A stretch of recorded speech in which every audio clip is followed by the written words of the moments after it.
Hi, I'm Justin Caravoulias, Consignment Director for Action Figures and Toys here at Heritage Auctions. And today I want to talk to you a little bit about an auction that we have coming up, a Star Wars Platinum auction on December 4th. You can go to ha.com/7396 if you'd like to view it. And instead of just talking to you about it today myself, I had asked someone to join us, an expert in Star Wars.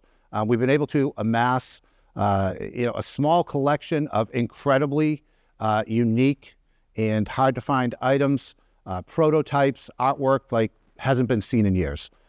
So I thought it'd be great to bring in someone who's an expert in all of these things, Tom Derby. Tom is the head of CIB, Collectible Investment Brokerage. He's one of the top experts in Star Wars toys and artwork, pre-production, production. This guy knows it all. He was gracious enough to join us today to talk a little bit about what we have in the auction. So thank you for joining us. You're very welcome, Justin. Excellent. So a lot of you are going to know who Tom is. In Star Wars world, he is, lack of a better term, famous. Everybody knows Tom. He sees all the he's seen things none of us have ever seen before and held them all. But I kind of wanted to start with, how you got into Star Wars. You're obviously, know things that we can't even imagine at this point. But what was your first introduction to Star Wars? How did it all start for you? Oh, geez. I mean, it started for me as a toddler when my father introduced me to the toy line. And, was the height of my childhood was Star Wars toys. I mean, I later moved on to G.I. Joe and Transformers, but Star Wars always had a special place in my heart. And it was, canceled in 1985.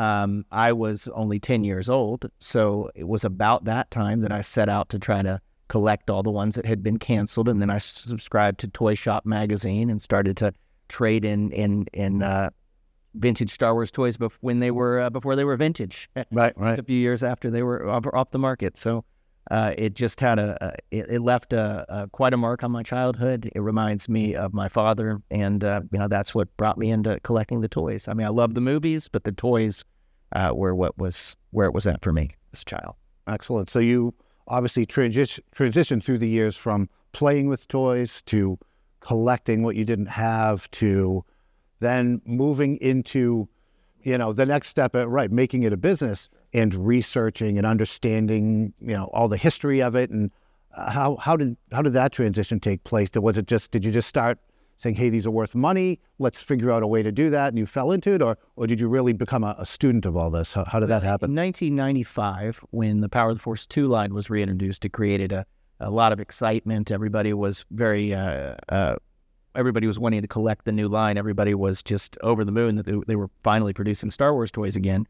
They didn't quite go the direction that we we thought they were going to go. They kept kind of making it, but what it did is it reinvigorated the interest in the vintage lines, and people started to collect it again. So it was about 95 that I formed Cloud City Collectibles, which was my first company, and started buying and selling Star Wars toys and other toy lines. And you just basically started researching and finding about the variations. I always think that's one of the things that's kept it alive for so long. As a collector, you just don't get the original. You get the original series, and then just so many different variations and card backs and things like that, that's allowed people to continuously find things to keep chasing over the years. So you've been a big part of that, identifying these variations. And how did you become the expert that you are today? Well, I think that I'm certainly not the one who's identified all the variations. That's a collective. Sure. Within the whole market. I just try to stay in touch with everything people are talking about, to analyze the data, to eventually to keep my pulse in the market, to figure out when the point comes where we accept certain knowledge as being fact. It takes quite a bit of time before you can accept knowledge as fact, but it's a collective effort. I have focused more on the pre-production items in my career than the production variations. There are many collectors who are working tirelessly to bring you every variation of every production item that's been made, and that's an endeavor that could take a lifetime. Always finding new things. But what I made a name for myself in, or my main focus has been since the late '90s, has been pre-production. So I work with people who worked for Kenner, people who had relatives who worked for Kenner, and any other types of connections, and even collectors who bought things 20, 30 years ago. They contact me in order to authenticate their items and then broker them over the years. Excellent. So with that, let's jump into some of these, pieces that we have. The first, piece in the auction is very interesting. It is a Luke Skywalker pre-production engineering pilot with a translucent double telescoping lightsaber. What can you tell us about that? Seems like an interesting piece to find. Oh yeah, I'm very familiar with that piece. That piece came from the estate of an engineer at Kenner who passed away, and it's one of the few engineering pilots for Luke that actually was discovered with that prototype saber. What a lot of people have done over the years is they'll find an EP or an engineering pilot Luke and pair it with a better accessory. But that one that you're referring to actually can be traced all the way back to the Kenner representative who saved it, the exact way that it's being offered in the auction. So the telescoping saber came in many different forms. It started as a mushroom-tipped saber, which was a handmade saber made in the Kenner model shop, where they scored or they heated a little ball of plastic on the end of the saber, so the skinny part can't be pulled back out. Right. Now, those would have never really been able to be produced well in a factory, so they changed the design a little bit, got rid of the mushroom tip. This translucent one is kind of the middle point. It's not final version of the saber, right, but it's the first example of that final mold of the saber. So it's identical in the mold of what would have eventually been produced, but the plastic they used is different. So it's got that translucent quality, which makes it look really cool. Right. And there can't be many of these out there, engineering pilots with the double telescoping saber. There are not many. There are a handful, and there might be one other one that was found with the saber with it, but I don't know that for a fact. Definitely very tough to find. And then you've got Luke's sister, the next piece in the auction. I call her the Black Eye Leia because of the hand-painted eyes, and one of them is very, it's one of the things you can tell about the hand-painted ones. The eyes were not quite perfected yet, and she's got the pre-production cape in a different material. Right. So the 12-back figures are interesting in that they are different from anything that was produced after that point. After the 12-backs, we know that they would, in the model shop, create a hard copy. They would create a proto mold, and eventually they would get to the point where they would create a first shot. And the first shot would be created by the model maker in the factory. It wouldn't generally be made in Kenner. Now, there is a strong belief within the industry that there was such a rush, in the collectible world, rather, there was such a rush to get these figures out, the first 12, that what is called first shots, like on this Leia, some people refer to them as trial shots. They were actually made in the Kenner, at Kenner rather than at a model maker. And they're not glued together. They're not sonic welded. They're glued together. Yeah. They have parts that differ from the production figures. They're all hand painted. So those are actually the ones you see on the early bird kit. Those are the ones you see on the long 12 header and the 12 bell. This is the earliest stage known of the first 12 figures. Maybe there were hard copies. There have been a couple of hard copy parts for a Chewbacca that have turned up with the sculpt. Yep. But outside of that, there really aren't any other parts outside of the heads for the large head Han, but that's because they would have come out later. They weren't part of the original release. So we're not confident that they ever even made hard copies in the same way that they would have later with this first batch. So this may be the very first stage of the Leia figure. Excellent. There were some other, there are other, early figures like this, in the auction as well. One of the sets that I like is the creature set, and that was from one of the engineers, correct? Yeah. So the four Cantina creatures that are first shots, those were found in a set of all four of those together, and they actually came from the same engineer it was pretty much the only other item I can think of from him. But it was the engineer that found all three of the mailer box specs, the two sealed ones and the one opened one that was sold at auction pretty recently. Have you ever seen a set like this of all four of those creatures together? Or is this potential, because they're all first shots, correct? I mean, those are not the rarest first shots to find. You do see these first shots pretty regularly for the creatures, but I cannot think of another example where all four have come together from the same source. I'm sure there have been. Sure, yeah. But that's certainly the most recent and the most well-known that I can think of. And so it is definitely a rarity to find all four of those together, especially finding a blue snaggletooth in the type of condition that it's in the set that you have. Right, exactly. The blue snaggletooth is obviously highly desired, as he is, so something, exactly. What are some of your, I know you've looked through the auction, what other of those, those early type figures, struck you as being interesting, one that particularly? That's probably the most underrated in terms of rarity would be the 21A Boba Fett. Okay.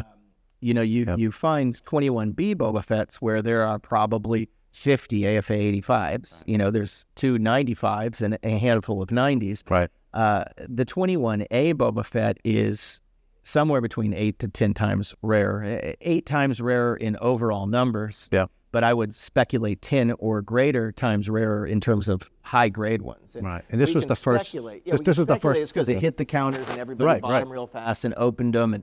And there aren't very many that are especially unpunched. Like the one you have, I believe the one you have came from a warehouse find in the last few years, and it was the nicest of all those in the find. So what you have there is the single, highest grade 21A Boba Fett in existence. And I would say that is a much tougher thing to find than even a 95 of a 21B. Right, and we had that 95 that we earlier this year, and $84,000 for that 95. And you're saying this is 10 times rarer. Because as you can imagine, it's, you said, it's the first one that came on the shelves. Everybody ran out, everybody grabbed it and just ripped it open. So most of these just no longer exist. No, and it is curious to me how we look at things like Super Mario Brothers, and of course, going to video games, and you're paying a fortune to get the very first copy of Super Mario Brothers.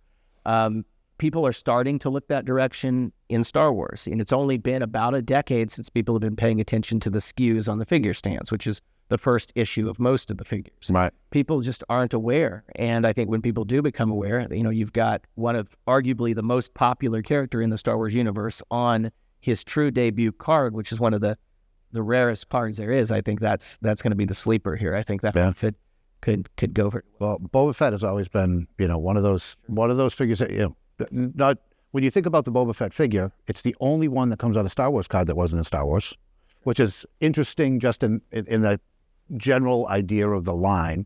I find that interesting, and obviously it's because of the history when they released Boba Fett, in the rocket firing part of it.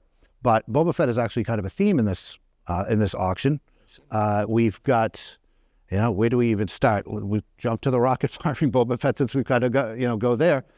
We've got the highest graded hand painted rocket firing Boba Fett. Is that correct? Yes, it is. And basically the L slot Fett. So we know that J slot Fetts are all painted for the most part. They're all machine painted generally. I mean, there may be some exceptions to that, but that's what they're known to be. With L slots, out of the 70 or so known, I believe only around 5 or 6 are painted. This is my favorite of those. I remember when it was turned up by a gentleman in our hobby who goes by the nickname Fluffy. All right. And I remember getting it in about 2000, maybe about 16 or 18 years ago when Rick Springfield decided to add it to his collection. And he had a fantastic collection, and, he looked at this and he had to have it. Yeah. I would argue that, you'd be hard-pressed to find a better injection molded rocket Fett. I mean, you could argue that the ones from the mailers are the final product, right? And you could argue that those are something more valuable than this. But I think that as far as L slots go, this is the pinnacle. This is the top L slot Boba Fett of any of the injection molded examples. And I think if I had my choice between the two, I appreciate the hand painted ones more personally because those have the actual DNA. They were testing out, how are we going to paint this thing? What are we going to do? Hey, how about try this, try that? And this one was, someone went rogue and said, I know we can only do what, 5 paint apps, but we're going to do this with 7 and see if this flies, which it did not. But this one has a set, right? And the cool thing about this one is, again, different than the last one that we had. The last one was great because this is the one that they said, yeah, let's do that.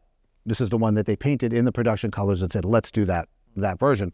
This one is striking because it's got the white paint, which stands right out on the wrist and on the back of it. So it stands out to anybody who's looked at Boba Fett and said, that one's different right there. But it's also one of those ones, it's just one of a kind, that somebody's trying something new. So it's a very interesting piece that just jumps out. And we put it on the cover of this, of this auction. The inside cover shows the back of it. It was a very striking piece, and can't be understated again how important this is to Star Wars in general. The rocket firing Boba Fett. I think anybody who's probably watching this right now probably is in well-worn territory for them, but this is definitely truly one of the special ones, I think. It is, yeah. There's only 2 of this alternate paint scheme that are known, and this is the nicer of those 2. The last time that they changed hands, it's been many years, but it changed hands at the same time as the one that you sold at auction several months back. Yeah. And when it changed hands, this one changed hands for approximately double what the one that just sold at on a changed hands for. So this one has long been considered one of the top rocket pets in the world. And it's interesting now that a lot of these things are coming out, which might give the illusion that there are a lot of them out there.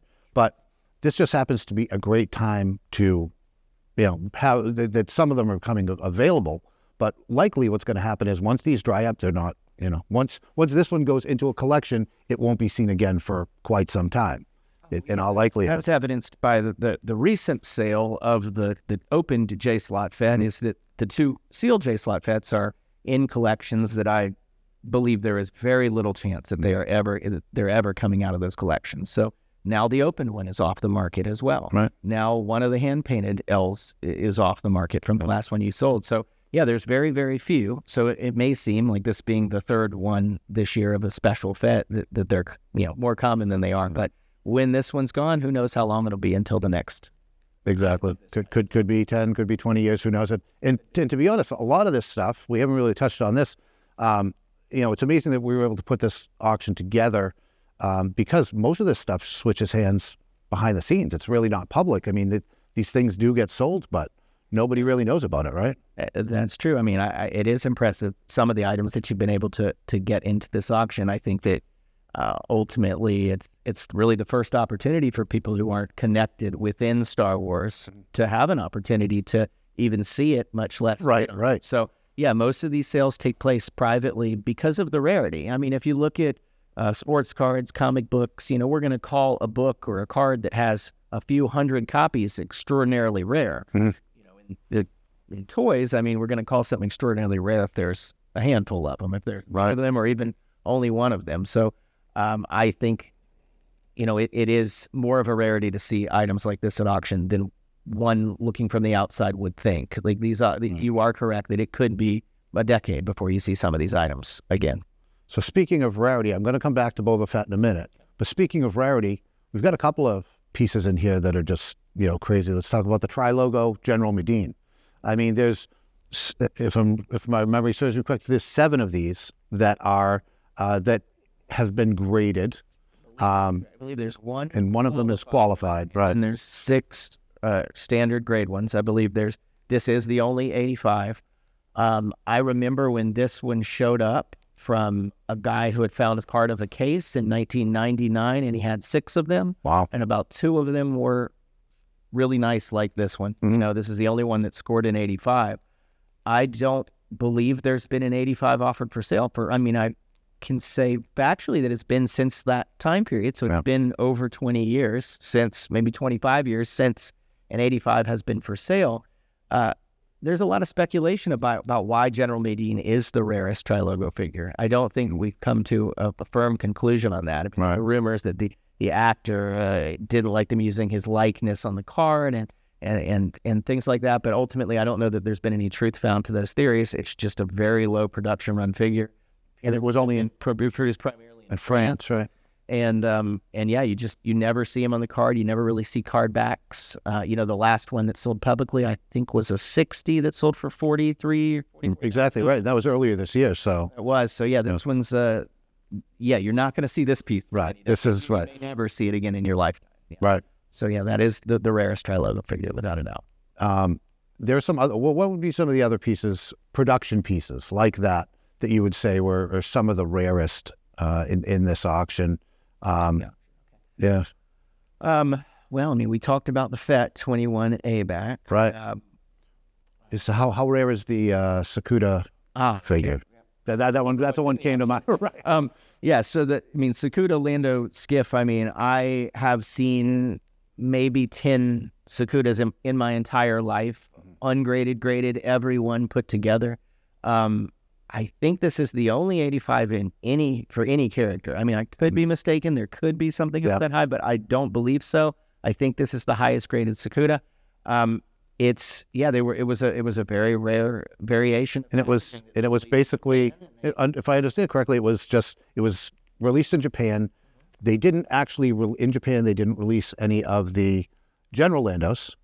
They only released the skiff Lando, but they had the general coins. So they took the general coins, they stuck them to the card. Sure. They put instead of putting the sticker, which they normally do on the back, they put a white piece of cardboard, wrapped the whole thing in shrink wrap, sealed it up, and that's how they presented, right? That's how they did it. Yeah, tough item to authenticate, but there are tells in the paper and in the materials that they used. But yeah, a very, very rare item that you see. You don't see often, and I can almost guarantee that this 85 will be the only or one of the only ones you would ever see. Right.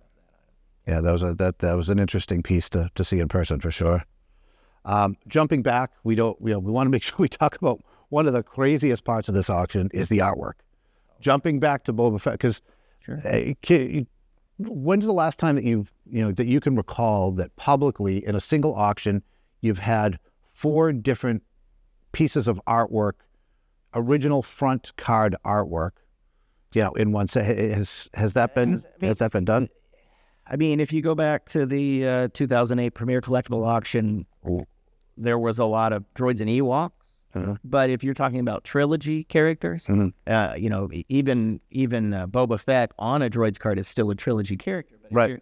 There we had things like Dulak Scout, Dulak Shaman, things in that auction. Okay. No, for trilogy packaging art, I believe that it has been the better part of 2 decades because those things have been offered, and I don't believe there has been any public auction that has had the art like this one does. Yeah. So we've got the original art for the Boba Fett droids card, which is amazing. A lot of the stuff was done with the photo art process with actual photographs, and we'll talk about those in a second. But this one is a true piece of art, top to bottom. Yeah, original piece of art. One of the most used images from the vintage Star Wars lines when we actually tracked down where it was used over the years. I mean, for this almost 40 years it's been since the release, it's been used every decade on something. And it's interesting that they've used the artwork without having it because because how the original artwork to use it, they've just kind of tried to recreate it from the original packaging. But because the space scene artwork is believed to have been destroyed, this is probably the most desirable piece of that artwork in existence. And it's only changed hands, I believe it's only changed hands 2 times since it was discovered in the late 90s. There was a Kenner marketing executive who began working there in the 80s, the late 80s, who collected Star Wars, and his bosses let him go to what they called the art morgue. And he discovered that everything was marked to be destroyed, 90 or 91. I believe it was a little later than that at this time. And he just asked his boss, "Hey, can I take all this home?" Yeah. He said, "Sure." 6 station wagons full of stuff later, he's taken everything home from the Kenner art morgue. He said he probably threw out 90% of it, like the black and white stuff, because really no place to store it. Wow. So all the artwork has come from a marketing executive who people will know his name. I don't like to use sure. guys' names in the interview. Not a problem. But no, yeah. And so that's where a lot of this stuff came from, or all of it.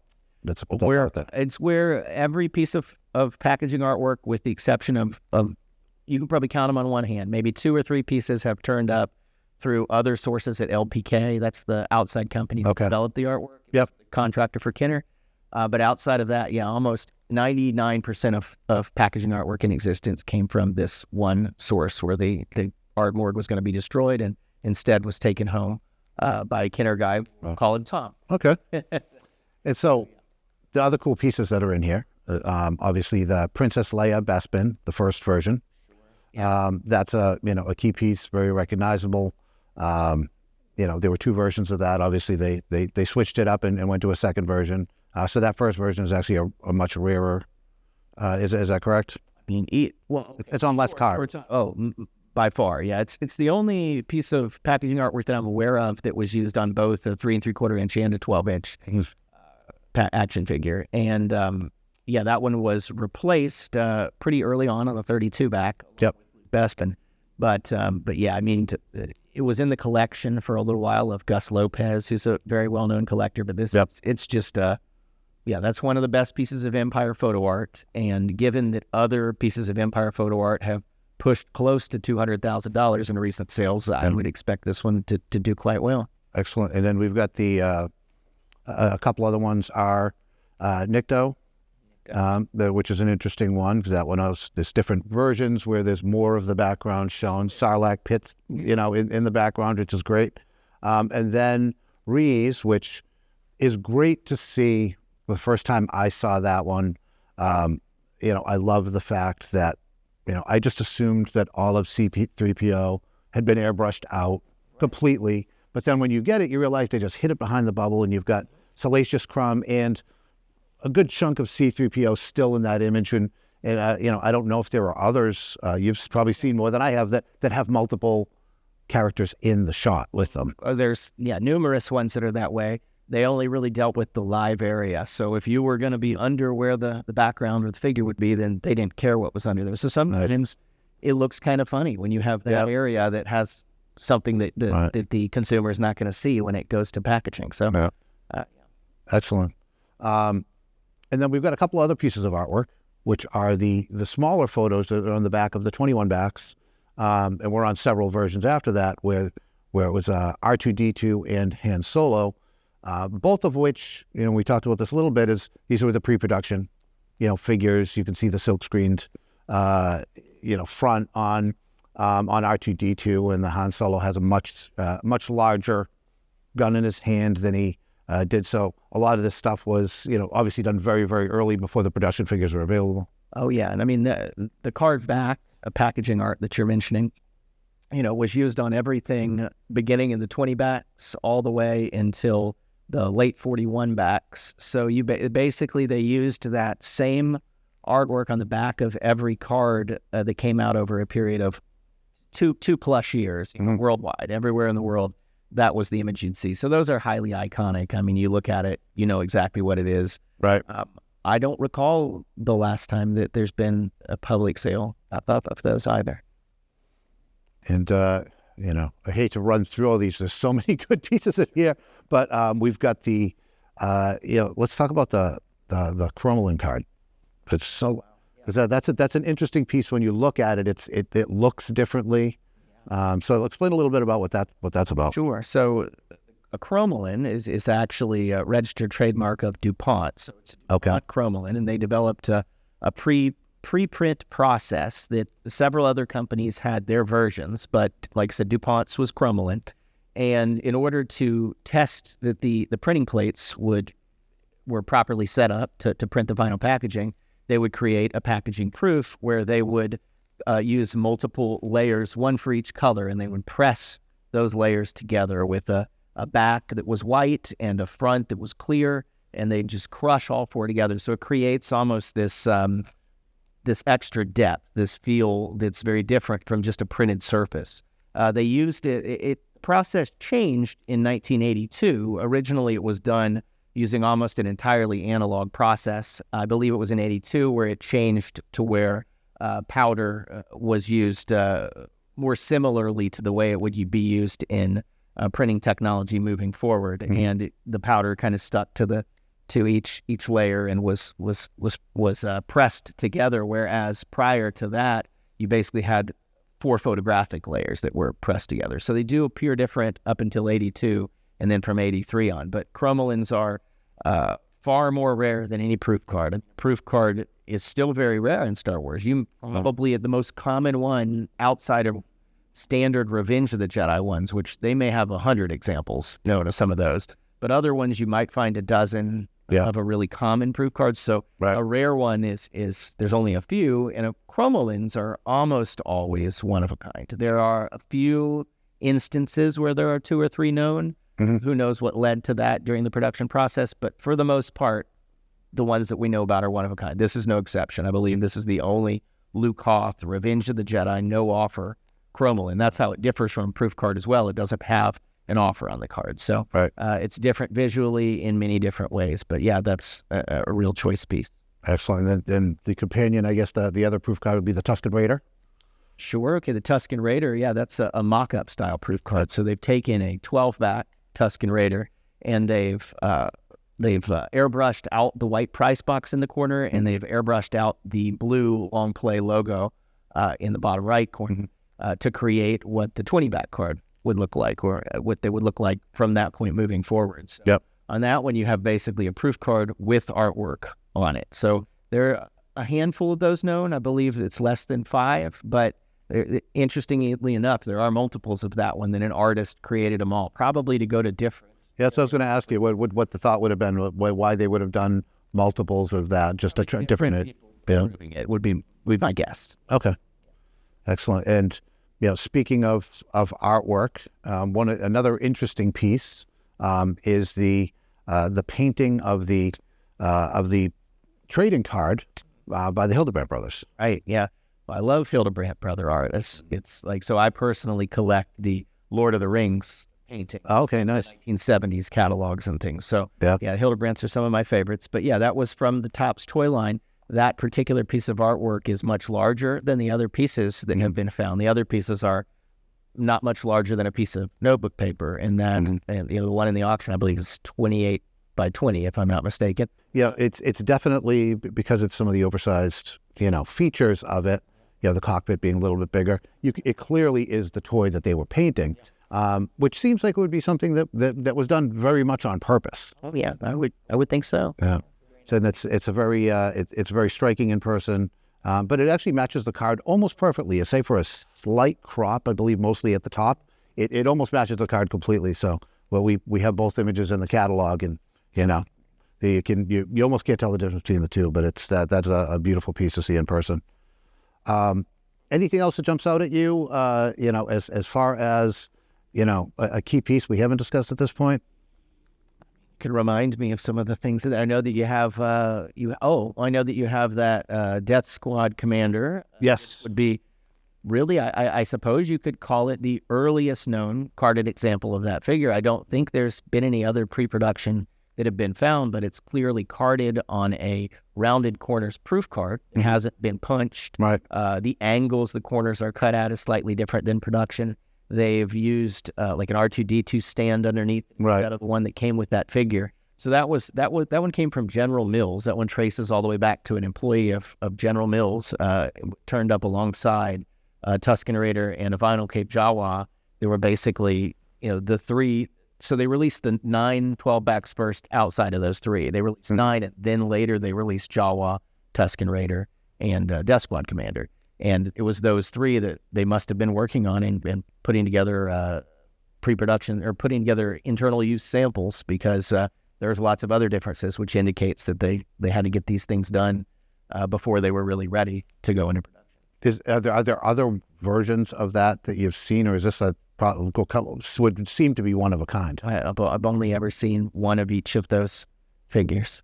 Yeah, so very rare to be basically it's a carded figure on a proof card. Right. Categorize it. So yeah.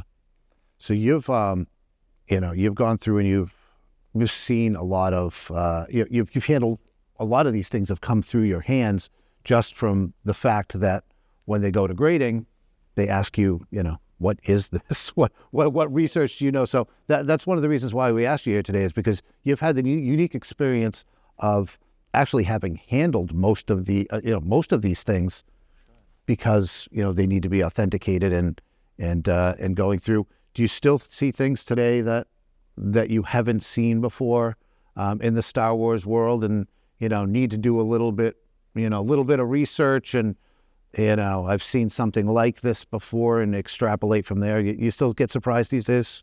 I do. I mean, it's rarer than it used to be, but I still get surprised. There's still new things hitting the market all the time, still things that require quite a bit of research. One thing that I do in addition to the physical research is when a pre-production item comes in, I do the historical research. I research who it came from. I often reach out to the Kenner people who it's purported to have come from to ask more questions. AFA, when they do authentication, is doing it, solely based on the physical inspection of the item. And sometimes there are pre-production items that need more than that. You can't just do a physical inspection. Something like an engineering pilot is basically a production item that has a number on the foot. Mm-hmm. So clearly, if you don't have an ironclad history, anyone can write a number on the foot of the figure. That's a tough one. You can't just grade that one. You have to be able to verify the history. So that's a big part of the authentication process as well. It's just the historical verification in addition to the physical characteristics.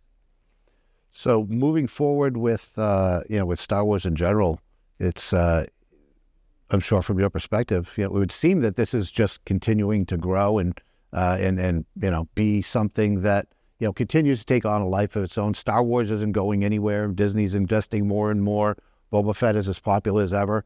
Do you share in my opinion that that this is something that will continue to have longevity into the future? Well, I've certainly been blown away by the results of some of the auctions this year. It's my hope that through Star Wars reaching this stage that it's reached, the world stage, so to speak, that it will bring in some more fans who weren't aware that this type of stuff even existed, because it's so rare. You just don't see it change hands publicly. You can open up Heritage or other sites around the web, and you can easily find current sales of the rarest comics, the rarest cards, but you just can't find these sales. They're not available. They're all private sales. Right. And so my hope is that through Heritage getting involved, that you're going to expose this stuff to a whole new generation of collectors. And that's certainly the direction it seems like it's going in when you look at the results of the Boba Fett's and you look at those, the new interest coming in, and you look at the new buyers coming in and spending, large sums of money on their very first purchase. I think it's a smart investment compared to a lot of other collectibles. I think I've already covered how rare they are numbers-wise, and right. that's a big part of it. The interest could be 1/10 of what it was in comics, and there would still be far less supply to go to those people. I mean, you're selling items in this auction, half of which are one of a kind, or somewhere around there. Right. That is something that you don't see. You don't see it in sports cards, and in comics, you really would only see it if you're selling comic cover art. Mm-hmm. And I would equate what you have in this auction with comic cover art. I would say that the packaging artwork for the Star Wars toys is the equivalent of comic book cover art if they only ever made 100 comic books. Right. If it ended with just this small sampling of characters and they stopped making comics and that was the artwork. And I think more to your point, we look back on things like Superman #1, Action #1, Honus Wagner card.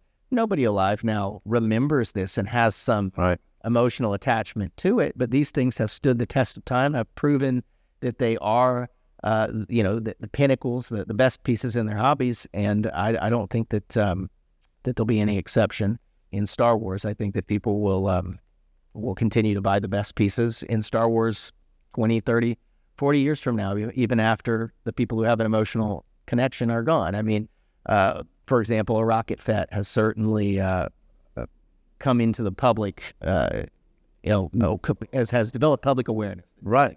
People who don't know Star Wars, right, to know what that is. So, I mean, I think it continues to grow, the exposure continues to grow, and the supply stays the same. Right. So, I think it's probably it's a good bet. Right. And the trajectory would seem that this, the trajectory tells us the same thing. The money people are spending on these things. Again, 12 years ago or so, we could have bought a rocket firing Boba Fett for, $15,000, $20,000. Now that number is, that's an opening bid for these type of things. We've obviously, they sold for as high as 1.3 million now. I predicted not long before the auction that we had earlier this year that Rocket Flying Boba Fett would be the first $1 million toy. And that escalated very, very quickly from the beginning of this year. The Rocket Flying Boba Fett the record was 237,000, then 525,000, then 1.3 million. And there were differences between those three. So as a caveat, but overall, we see this crazy trajectory of, this is just one figure. And this is an auction with, with many of those type of items in it. So, yeah. So I think we're sitting in an interesting spot, and in my opinion, a small place in toy history where we're able to to see some of these things that haven't been done before, and see what happens with them as we heritage helps move them from one place to the other and take a small piece in that history. And I think people who are just getting into collecting they're only aware of the public sales. And 1.3 is still the record, but there have been many private sales that have been over the $1 million point. Things like the wood patterns for the Millennium Falcon. So that's like the sculpt of the Millennium Falcon, the original sculpt of Darth Vader. These were going for over $1 million 3 years ago, but now we're seeing public auctions catching up on things like Rocket Fets. Right. I mean, those things are one of a kind. The sculpts and Fets are not much more than one of a kind for some of these. So, sky's the limit. Who knows? Well, it's an interesting time to be in our positions, respectively. So, well, I certainly appreciate your time with this. It's been great, catching up with you and learning just a little bit more than I did, coming into this, and sharing some of that knowledge with with anybody who's lasted through our conversation here. So, again, appreciate it. Again, Heritage Auctions, Star Wars Platinum Auction on December 4th. You can go to ha.com/7396. Bidding is actually open now. The live bidding will begin on December 4th when, with wherever these end up at that point. So, bidding is underway. Take a look, watch, and show up on December 4th to bid.